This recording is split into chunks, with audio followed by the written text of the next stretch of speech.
Welcome everyone and welcome to my channel. तो आज के इस वीडियो में उस स्कॉलरशिप के बारे में आपको बताने जा रहा हूं जो कि है मनाके स्कॉलरशिप न्यूजीलैंड। अगर आप इस स्कॉलरशिप के लिए अप्लाई करना चाहते हैं, इसमें ग्रेड मास्टर ये दोनों लेवल के आपको स्कॉलरशिप ऑफर किए जा रहे हैं। ठीक है जी, अगर आप इसमें अप्लाई करना चाहते हैं, इसमें अप्लाई करने के लिए आपको जो फर्स्ट ऑफ ऑल जो इसका लिंक होगा वेबसाइट का, वो मैं आपको डिस्क्रिप्शन में दे दूंगा, जिसको आप डायरेक्टली कॉपी करके किसी भी ब्राउजर पे पेस्ट करेंगे तो डायरेक्टली इसी फेज पे आ जाएंगे जो कि आपको अभी स्क्रीन पे नजर आ रहा होगा। ठीक है जी। तो जैसे ही आपके पास ये वेबसाइट ओपन हो जाए तो यहाँ पे आपको मिल जाता है टाइप्स ऑफ स्कॉलरशिप। इसको आपने इंटर दबाना है, तो जैसे आप इसको इंटर दबाएंगे तो आपने थोड़ा सा नीचे स्क्रॉल कर लेना, तो यहाँ पे देखें जी, scholarship for undergraduate and postgraduate study. तो इसमें आप अप्लाई कर सकते हैं स्कॉलरशिप बेस पे। बाकी जो तीन और हैं, जो शॉर्ट टर्म ट्रेनिंग स्कॉलरशिप है और short term training scholarship for citizen south east है, इंग्लिश लैंग्वेज ट्रेनिंग है, ये जो है ना कुछ स्पेसिफिक कंट्रीज है जिसमें पाकिस्तान नहीं आता। ठीक है जी। अगर आपने पाकिस्तानी स्टूडेंट्स है, अगर आपने अप्लाई करना है तो आप under graduate and post graduate दोनों में अप्लाई कर सकते हैं। उसके बाद आपने अप्लाई किस तरह करनी है, अप्लाई करने के लिए आपने क्या करना है, इंटरनेशनल टर्शरी स्टूडेंट पे आपने इंटर दबा देना है। तो जैसे आप इस पे इंटर दबाएंगे तो आपको 6 स्टेप्स यहाँ पे मिल जाते हैं। ठीक है जी। फर्स्ट वन है एलिजिबिलिटी। फर्स्ट ऑफ ऑल आपने यहाँ पे अपनी एलिजिबिलिटी चेक कर लेनी है। उसके बाद यहाँ पे सिंपली यहाँ पे आपने एलिजिबिलिटी पे क्लिक करना है, तो यहाँ पे आपको एलिजिबिलिटी की तमाम तर गाइडलाइंस मिल जाते हैं, इंफॉर्मेशन मिल जाती है। मिसाल के तौर पर पाकिस्तानी स्टूडेंट्स हैं तो आपने क्या एशियन कंट्रीज पे क्लिक करना है, तो यहाँ पे आपको पाकिस्तान कंट्रीज भी मिल जाता है यहाँ पे लिस्टेड। ठीक है जी। इसमें जो आपके पास यहाँ पे लेवल ऑफ स्टडीज प्रोग्राम है, पोस्ट ग्रेजुएट है, पोस्ट ग्रेजुएट डिप्लोमा है, मास्टर डिग्री है, पीएचडी है, ये तमाम तर जो आपके स्कॉलरशिप ऑफर्ड आपको किए जा रहे हैं। ठीक है जी। अगर आप इसमें अप्लाई करना चाहते हैं तो आप इसमें अप्लाई कर सकते हैं। ठीक है जी। उसके बाद अगर आप बैकअप पे आएंगे, ठीक है जी, तो यहाँ पे आपको सेकंड स्टेप पे मिल जाता है एलिजिबल क्राइटेरिया। ठीक है जी। उसके अलावा आप स्टडी सब्जेक्ट भी चेक कर सकते हैं कि कौन कौन सा सब्जेक्ट आप यहाँ पे स्टडी के लिए सिलेक्ट कर सकते हैं। फोर्थ वन पे आ जाता है रिसर्च अवेलेबल कोर्सेज। उसके बाद आ जाता है how to apply for scholarship, how we select scholars, कि हम स्कॉलर्स किस तरह सिलेक्ट करते हैं इस स्कॉलरशिप के लिए। इसके अलावा सेकंड डिटेल चेक करने के लिए आपने इस पे एलिजिबिलिटी पे क्लिक करना है, तो यहाँ पे आपको एलिजिबिलिटी की डिटेल्स यहाँ पे मिल जाती है।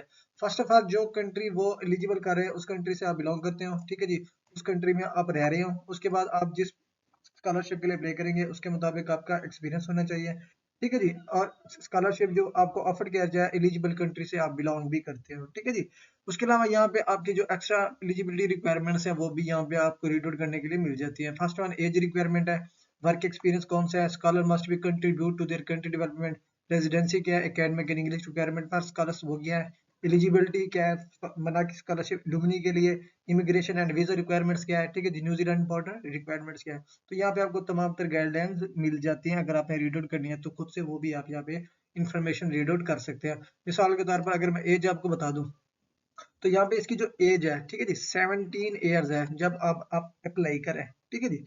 तो आपकी मैक्सिमम से मैक्सिमम एज 18 ईयर्स होनी चाहिए। ठीक है जी। लेकिन लास्ट डे टू अप्लाई तक आपकी अगर एज 18 ईयर्स बन जाती है तब भी आप इस स्कॉलरशिप के लिए अप्लाई कर सकते हैं। ठीक है जी। उसके अलावा आपके पास अपर जो एज लिमिट है वो इसमें नहीं है। ठीक है जी। अगर आप एप्लीकेंट्स हैं, आपको मैक्सिमम की मैक्सिमम आपकी जो एज होनी चाहिए अंडर 40 ईयर्स होनी चाहिए, अगर आप इसमें अप्लाई करना चाहते हैं तो इसी तरह से यहाँ पे आपको तमाम तरह रिक्वायरमेंट्स जो है ना एक्स्ट्रा वो भी यहाँ पे रीड आउट करने के लिए मिल जाती है। ठीक है जी। उसके बाद आप अगर कोई और इन्फॉर्मेशन आप रीड आउट करना चाहते हैं, मिसाल के तौर पर स्टडी सब्जेक्ट, तो आपने सिंपली रिसर्च पे क्लिक करना है। तो यहाँ पे आपको स्टडी रिसर्च के मुताबिक तमाम तरह इन्फॉर्मेशन इधर मिल जाती है। यहाँ पे देखिए जी, click the following links for recommended study subjects in the Pacific, Asia, Africa, Caribbean and Latin America. तो यहाँ पे आपको तमाम तरह कंट्रीज की लिस्ट भी मिल जाती है, जिसमें एशिया में पाकिस्तान भी आता है। ठीक है जी। उसके अलावा आपने यहाँ पे एक्स्ट्रा रीड आउट करनी है, तो यहाँ पे इसके जो नोट है वो भी यहाँ पे आपको लिखे हुए मिल जाते हैं, जिसको आप खुद से रीड आउट कर सकते हैं। ठीक है जी। उसके बाद ये आ जाता है आपने अप्लाई किस तरह करनी है। किसी भी सब्जेक्ट में अगर आपने अप्लाई करनी है, सिंपली आपने अप्लाई ऑनलाइन पे क्लिक करना है। ठीक है जी। उसके बाद आपने थोड़ा सा नीचे स्क्रॉल करना है। उसके बाद यहाँ पे आपको कुछ इस तरह से फेज मिल जाते हैं। फर्स्ट वन आपके पास मिल जाता है एप्लीकेट अप्लाइंग अगेन। वो स्टूडेंट जिन्होंने पहले इसमें अप्लाई की हुई है और वो दोबारा इसमें अप्लाई करना चाह रहे हैं, तो यहाँ पे वो फर्स्ट वन पे क्लिक करेंगे। अगर वो न्यू है, फर्स्ट टाइम स्कॉलरशिप के लिए अप्लाई करना चाह रहे हैं, तो वो यहाँ पे न्यू एप्लीकेट्स पे क्लिक कर देंगे। उसके बाद क्या आ जाता है, आपके पास ये स्टेप्स है जो कि आपको फिलअप करने हैं। फर्स्ट वन आपने अपनी एलिजिबिलिटी कंफर्म करनी है। उसके बाद आपने अकाउंट रजिस्टर्ड करना है। ठीक है जी। उसके बाद आपने अपना पासवर्ड लगाना है। ठीक है जी, स्कॉलरशिप के लिए। उसके अलावा आपने अपनी एप्लीकेशन को कंप्लीट करना है। जो जो स्टेप्स वो आपको देंगे वो अपने स्टेप्स अपने कंप्लीट करने हैं। ठीक है जी। उसके बाद आपने एप्लीकेशन सबमिट करनी है लास्ट डेट से पहले पहले। अपनी एप्लीकेशन का आपने रिव्यू लाजमी कर लेना है, कहीं पे भी मिस्टेक्स हो, अगर आपकी एप्लीकेशन सबमिट हो जाती है तो आप उसको एडिट नहीं कर सकेंगे, ठीक है जी। तो आपने अपनी एप्लीकेशन को एक मरतबा से रिव्यू लाजमी कर लेना है। उसके बाद यहाँ पे आपको कुछ टिप्स मिल जाते हैं जो आपको यहाँ पे मिलेंगे इंग्लिश में, ठीक है जी। कुछ आंसर एंड क्वेश्चन होंगे जो आपने इंग्लिश में लिखने होंगे, ठीक है जी। और जो आपने इंग्लिश के क्वेश्चन होंगे वो स्पेलिंगली करेक्ट होनी चाहिए, ग्रामर भी अच्छी होनी चाहिए, पंक्चुएशन भी अच्छी होनी चाहिए, ठीक है जी। इसके अलावा जो आपने कोई आंसर देना है वो कंसाइज होना चाहिए, एग्जैक्ट आंसर दबाना है, और कोई एक्स्ट्रा आपने खुद से अपनी इंफॉर्मेशन शेयर नहीं करनी, जो क्वेश्चन हो उसी के मुताबिक ही आपने सिर्फ जवाब देना है, ठीक है जी। कंसाइज होना चाहिए, ठीक है जी। उसके अलावा आपने पहले जो प्लेजरिज्म हो वो ना है, आपने जो क्वेश्चन आपको प्रोवाइड किए जाएंगे आपने खुद से राइट आउट करने होंगे। आप किसी क्वेश्चन को कॉपी पेस्ट करके उसका आंसर वहां पे पेस्ट नहीं कर सकते। अगर कोई स्टूडेंट ऐसा करता है तो वो प्लेजरिज्म चेक करके वो आपकी एप्लीकेशन रिजेक्ट कर देंगे, ठीक है जी। तो इसमें आपकी एप्लीकेशन सबमिट करने का फिर कोई फायदा नहीं होना, जबकि आपकी एप्लीकेशन ऑटोमेटिकली रिजेक्ट हो जाएगी। उसके बाद क्या करना है, आपने एप्लीकेशन सबमिट करनी है, ठीक है जी। उसके अलावा आपके पास जो एक्टिवेटेड ईमेल होना चाहिए जब आप अप्लाई करेंगे, ठीक है जी। उसके बाद आपने एप्लीकेशन ऑनलाइन पे चले जाना है, वहां से अपना अकाउंट बनाना है, अकाउंट बनाने के बाद आपने एप्लीकेशन सबमिट करनी है। वो किस तरह करनी है, आपने यहाँ पे क्लिक करना है फर्स्ट वन पे, यहाँ पे ऑनलाइन एलिजिबिलिटी टेस्ट पे आपने क्लिक करना है, ठीक है जी। तो जैसे आप क्लिक करते हैं यहाँ पे आपको एलिजिबिलिटी टेस्ट इस तरह से ओपन हो जाएगा, ठीक है जी। यहाँ पे देखिए जी वो भी इस तरह ओपन हो गया। अब यहाँ पे आपने अपना ईमेल देना है जो कि आपके पास एक्टिवेटेड ईमेल होना चाहिए यहाँ पे, ठीक है जी। यहाँ पे ये ईमेल दे दिया। उसके बाद आपने क्या करना है, सिंपली नेक्स्ट पे क्लिक करना है। जैसे आप नेक्स्ट पे क्लिक करेंगे तो यहाँ पे देखिए जी, अब भी यहाँ पे आपने अपना कंट्री सेलेक्ट करना है, किस कंट्री से आप बिलोंग करते हैं, ठीक है जी। तो यहाँ पे अगर मेरा कंट्री पाकिस्तान है तो मैं पाकिस्तान सिलेक्ट करूंगा। वो सिलेक्ट करने के बाद यहाँ पे मैं अपनी डेट ऑफ बर्थ बताऊंगा कि मेरी डेट ऑफ बर्थ क्या है, ठीक है जी। मैं कोई भी as example date of birth इधर पुट कर देता हूँ, ठीक है जी। 1999 पुट कर देता हूँ। उसके बाद आपने क्या करना है, यहाँ पे नेक्स्ट पे क्लिक करना है। तो जैसे आप नेक्स्ट पे क्लिक करें तो यहाँ पे कुछ आंसर है आप जो आपको देने होंगे जो कि आपने रीड आउट कर लेना है। वो कहता है कि देखिए जी, are you a citizen of Pakistan, आपने यस कर देना है, ठीक है जी। वो कहता है आर यू सिटीजन और permanent resident of New Zealand, Australia, Bahrain, Brunei, अगर इस कंट्री से बिलोंग करते हैं, आपके परमानेंट रेजिडेंसी है तो आपने बताना है, अदरवाइज यहाँ पे नन पे क्लिक कर देना है। उसके बाद वो कहता है कि 1 February 2024 will Pakistan have been the main country you have been living, के अगले 2 सालों के लिए भी आप इस मुल्क में रहेंगे या नहीं। तो आपने यस कर देना है कि अगर हाँ कि आप इसी मुल्क में रहेंगे।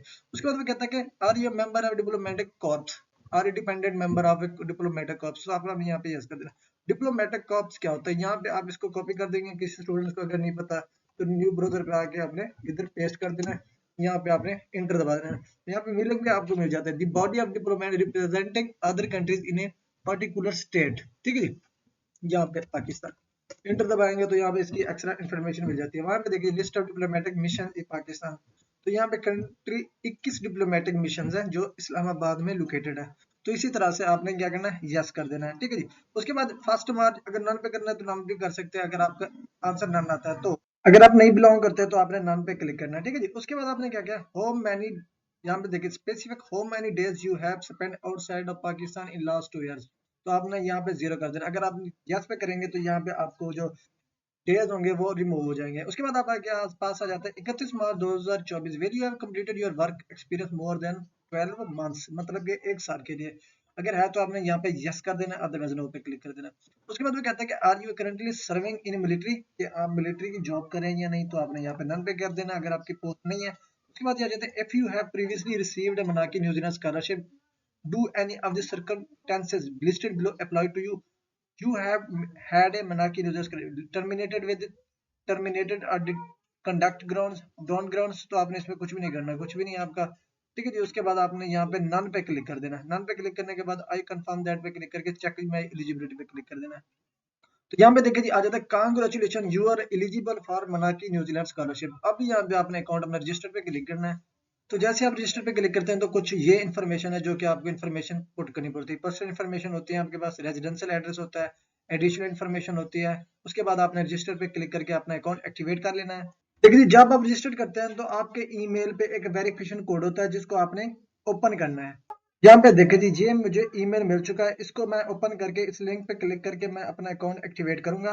यहाँ पे अपनी मर्जी का आपने पासवर्ड लगाना है 10 कैरेक्टर का, उसके बाद आपने अकाउंट एक्टिवेट कर लेना है। तो इसी तरह से आपका अकाउंट ओपन हो जाता है। और तो जी जैसे कि अब आपका अकाउंट लॉगिन हो चुका है, यहाँ पे देखिए जी अब हमारा अकाउंट आपको नजर आ रहा होगा। यहाँ पे मैं आपको अपना नेम भी दिखा देता हूँ। यहाँ पे देखिए जी, यहाँ पे आपका अप्लाई का लिंक है, जिसकी लास्ट डेट टू अप्लाई है 29 फरवरी 2024। आप इस डेट तक इस स्कॉलरशिप में अप्लाई कर सकते हैं, ठीक है जी। उसके बाद अगर आप थोड़ा सा नीचे ऊपर स्क्रॉल करेंगे तो यहाँ पे देखिए जी आपको मेरा नेम मिल जाएगा। तो जी अब आपने क्या करना है, सिंपली अप्लाई पे क्लिक कर लेना है, ठीक है जी। जैसे आप अप्लाई पे क्लिक करेंगे तो जी देखिए अब आपके पास ये एप्लीकेशन ओपन हो गई है। अब आपने सिंपली क्या करना है, ठीक है जी। फर्स्ट वन यहाँ पे कुछ आपको स्टेप्स हैं जो कि आपको इस एप्लीकेशन में फिलअप करने होंगे, ठीक है जी। जो भी आपको स्टेप्स है वो मैं आपको बताता चलूँ। फर्स्ट वन आपके इंट्रोडक्शन क्वेश्चन होंगे, वो बताने होंगे। सेकंड वन आपका प्रपोज स्टडी प्रोग्राम, वो बताना होगा। फिर स्टडी हिस्ट्री आपको बतानी होगी। उसके बाद आपके पास वर्क अगर हिस्ट्री है वो आपको यहाँ पे बतानी होगी, ठीक है जी। उसके बाद ये आ जाता है आपके पास डेवलपमेंट रिलेवेंस, ये आपने बतानी है। रिलेशनशिप मैनेजमेंट बताना है। सेल्फ ड्राइव वो बतानी है। स्टडी ओवरसीज वो बतानी है। डिक्लेरेशन बतानी है। ये तमाम तर स्टेप्स जब आप फिलअप कर लेंगे, लास्ट में आप जाता है डिक्लेरेशन। डिक्लेरेशन का मतलब ये होता है जब आपने पूरी एप्लीकेशन कंप्लीटली फिलअप कर दी है, उसके बाद एक मरतबा आपने एप्लीकेशन को रिव्यू भी कर लिया है कि इसमें कोई मिस्टेक्स नहीं है, आप लास्ट में डिक्लेयर कर रहे हैं कि अब मैंने तमाम तर चीजें करेक्टली फिलअप कर ली हैं, अब मैं डिक्लेयर देता हूँ, अब मैं अपनी एप्लीकेशन सबमिट करना चाहता हूँ। तो अब जैसे आप इस पे क्लिक करेंगे तो आपकी फाइनल एप्लीकेशन यहाँ से सबमिट हो जाए। आपने सबमिट करने से पहले एक मरतबा एप्लीकेशन को कम्प्लीटली रीड आउट लाजमी करना है, ठीक है जी। मिसाल के तौर पर अब मैं फर्स्ट वन इंट्रोडक्शन का आपको कुछ इन्फॉर्मेशन बताता हूँ कि क्या करना है। ये इन्फॉर्मेशन जो हमारा फर्स्ट इंट्रोडक्शन हमारा ओपन है। आप थोड़ा सा नीचे स्क्रॉल करेंगे। स्क्रॉल करने के बाद यहाँ पे अपनी जो बतानी है, please list all the countries which you have citizenship, जिस कंट्री की आपके पास सिटीजनशिप है। तो यहाँ पे मैं सिलेक्ट करूंगा फर्स्ट मेरी पाकिस्तानी है तो पाकिस्तान सिलेक्ट कर दी। सेकंड वन भी मेरी पाकिस्तानी है, मैं पाकिस्तान सिलेक्ट कर दूंगा। थर्ड वन भी मेरी पाकिस्तानी है, मैं पाकिस्तान सिलेक्ट कर दूंगा। उसके बाद वो कहता है कि are you are have previously serve in the military. अगर आपने मिलिट्री में कोई जॉब्स की है तो आपने चेक मार्क पे क्लिक कर देना, अदरवाइज आपने यहाँ पे नेक्स्ट पे क्लिक कर देना है। अदरवाइज आप सेव एंड एग्जिट भी करना चाहते हैं तो वो भी कर सकते हैं। ये जो स्टेप आपने अभी फिलअप किया होगा ये आपका सेव्ड हो जाएगा। अब जब भी अपनी एप्लीकेशन रिज्यूम करना चाहेंगे तो ये आपका एप्लीकेशन फिलअप होगा, आप नेक्स्ट स्टेप पे ऑटोमेटिकली चले जाएंगे। अगर आप अभी नेक्स्ट स्टेप भी अभी फिलअप करना चाहते हैं तो आपने सिंपली नेक्स्ट पे क्लिक करना है। तो अब मेरे पास यहाँ पे जी फर्स्ट चॉइस ओपन हो गया है, ठीक है जी। अब मैं यहाँ पे अपना जो प्रपोज स्टडी प्रोग्राम होगा वो मैं सिलेक्ट करता हूँ, फूड साइंस एंड एग्रीकल्चर। यहाँ पे आपको डिफरेंट टाइप्स हैं, गवर्नेंस है, फूड सिक्योरिटी है, रिन्यूअल रिन्यूएबल एनर्जी है, प्लेस एंड सिक्योरिटी है। मैं फर्स्ट अप्लाई करना चाहता हूँ फूड सिक्योरिटी एंड एग्रीकल्चर पे। उसके बाद इसका मेजर मैं सिलेक्ट कर लेता हूँ एग्रीकल्चर। यहाँ पे आपको डिफरेंट टाइप्स ऑफ मेजर्स भी मिल जाते हैं। बायो टेक्नोलॉजी, बायो सिक्योरिटी है, डेयरी सिस्टम है, फार्म सिस्टम है, हॉर्टिकल्चर है, फूड टेक्नोलॉजी है, फिशरीज है। मैक्सिमम उनके मैक्सिमम डिपार्टमेंट्स हैं इसमें अगर अप्लाई करना चाहे तो मैं अब यहाँ पे अप्लाई करना चाहता हूँ जी एग्रीकल्चर में। यहाँ पे एग्रीकल्चर सेलेक्ट कर दूंगा। उसके बाद लेवल ऑफ स्टडी में सेलेक्ट करना चाहूंगा। अगर मैं मास्टर करना चाहता हूँ मास्टर पे, पीएचडी करना चाहता हूँ पीएचडी में, तो मैं यहाँ पे सिंपली पीएचडी पे अप्लाई करना चाह रहा हूँ। तो आप जिस भी डिग्री लेवल में अप्लाई करना चाहेंगे, अप्लाई का प्रोसीजर सेम ही होगा, जस्ट यहाँ पे आपको सिलेक्शन एक करनी पड़ती है, ठीक है जी। आप किस लेवल ऑफ स्टडी में अप्लाई करना चाह रहे हैं। तो मैं यहाँ पे सिंपली फर्स्ट वन है तो मैं फर्स्ट वन पे क्लिक करके उसके बाद एजुकेशन इंस्टीट्यूशन, तो यहाँ पे यूनिवर्सिटीज की लिस्ट है कि आप किस यूनिवर्सिटी में अप्लाई करना चाहते हैं।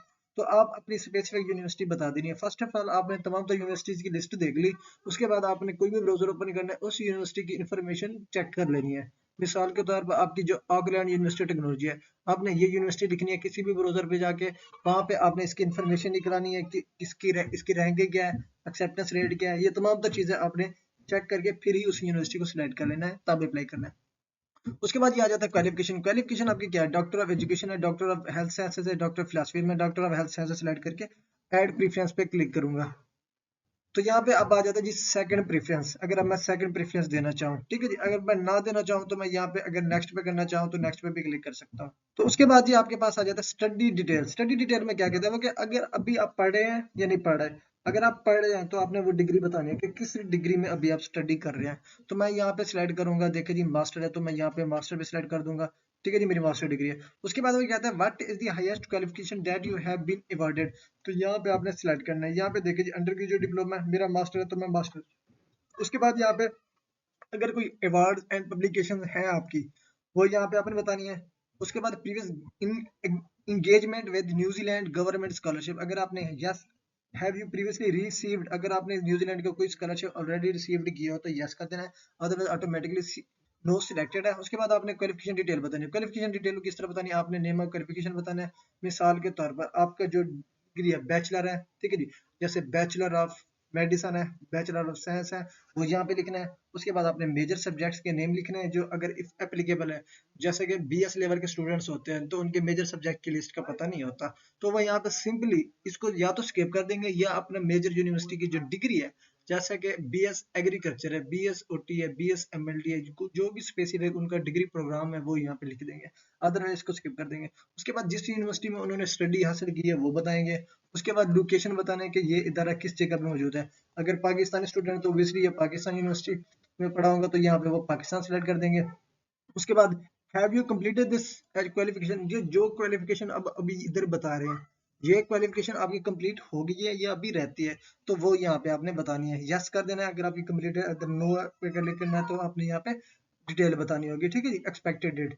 उसके बाद आपने क्या करना है, यहाँ पे उसकी आपने ट्रांसक्रिप्ट अपलोड करनी है। अपलोड करने के बाद यहाँ पे ऐड क्वालिफिकेशन पे क्लिक करेंगे, तो इसी तरह से नेक्स्ट नेक्स्ट नेक्स्ट जो जो आपकी क्वालिफिकेशन होगी आपने ऐड पे करते जाना है। जब आपकी जैसे कि मास्टर है, matric, FSc, BS and master, 4 steps मैंने फिलअप करने हैं। इसी तरह से आपने उसकी डिटेल पहले फिलअप करनी है, ठीक है जी, यहाँ पे तमाम तरह फिलअप करनी है। उसके बाद फर्स्ट होगी फिर ऐड, फिर फर्स्ट सेकंड होगी फिर ऐड, फिर थर्ड होगी फिर ऐड, फिर जब फोर्थ कंप्लीट हो गई आपने सिंपली नेक्स्ट पे क्लिक करना है।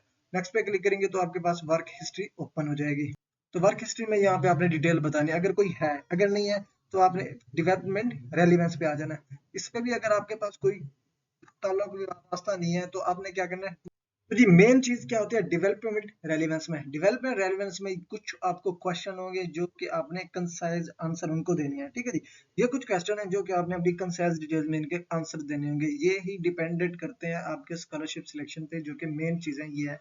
इसमें आपका प्लेजरिज्म भी चेक किया जा सकता है अगर आप कॉपी पेस्ट इसके आंसर देंगे तो, ठीक है जी। उसके बाद आपने ये तमाम तर आंसर देने, आंसर देने के बाद रिलेशनशिप मैनेजमेंट पे आ जाना है।